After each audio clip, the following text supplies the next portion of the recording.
Ito pong issue na ito tungkol sa isang vlogger na maliwanag naman na pinaglaruan ang ating pera, ang bill, peso bill.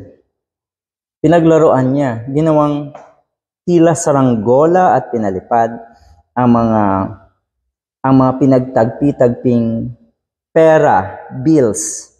Okay. So you see, sana okay, maayos naman sana sa una eh. Minsan kasi, ang nagiging dating ng mga katulad nilang malalaking vlogger, naging desperado, siguro ay napapansin na nawawala ng views, bumababa halimbawa ang mga views, gumagawa ng ganitong klaseng gimmick. Sana yung mga gimmick ng mga vloggers na katulad nila, sana ay hindi dumating sa punto na may mga bagay na apektado. Katulad na ito po ay malaking insulto sa mga kababayan nating hikahos. Sa mga kababayan nating kahit isang tuka. Abay kahit sino na makakita na pinaglalaruan mo lang yung mga pera mo, literal na ginagawang laruan, ay talagang magiging iba yung pakiramdam nila eh. Di ba buti pa sila? Ganun eh. Alam natin kung paano manira ng buhay ang social media, paano maging unfair sa maraming kababayan natin ang social media. Pero yun nga, sana ang mga nasa social media ng mga influencers, matatawag talagang influencers at vloggers, sana maging sensitive sila sa kanilang mga contents. Sensitive in a way na hindi sana matutumbok, masasapul ang kung sino man. Wala sanang ganon. Wala sanang damdamin na maaapektuhan. Anyway,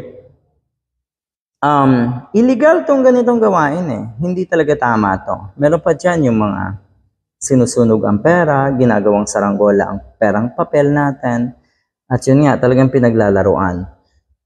So sana, para tumagal yung mga content creators na ganito, sana yung totoong talento nyo na lang ipakita. Kung ano kayo, kung sino kayo, at kung ano yung, or kung saan kayo nakilala, ipagpatuloy nyo yan. Huwag na kayong gumawa ng gimmick pa ng mga ganito. Dahil minsan, sumusobra yung naiisip nyo na gimmick, sumusobra sa kung ano lang yung dapat. Lahat kasi talaga may limitations, lahat may hangganan. At kung hindi tayo aware sa mga limitations ng mga ginagawa natin, talagang darating sa punto na tayo ay makakaagrabyado, makakasakit ng kapwa natin, at syempre, hindi na maganda ang kalalabasan ng ating ginagawa. Magiging illegal ang ating ginagawa. Anyway, so yun, maganda naman ang kinahantungan dahil kahit papano, pinatawad ng Bangko Sentral etong si Boy Tapang.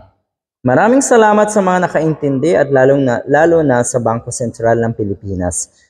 Patawad sa aking nagawa at maraming salamat. Yun. At kahit pa paano, humingi naman ng tawad. Pero, yun nga, doon lang siya nagpasalamat. Tila doon lang nagpasalamat sa mga nakaintindi.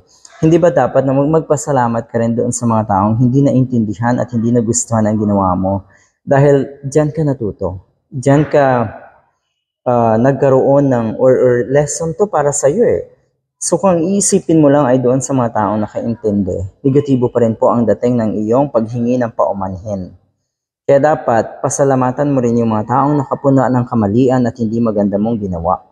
Dahil uulit-ulitin natin, lahat ng yan ay dapat natin pakinggan dahil pareho tayong natututo sa mga positibo at negatibong komento. Good luck!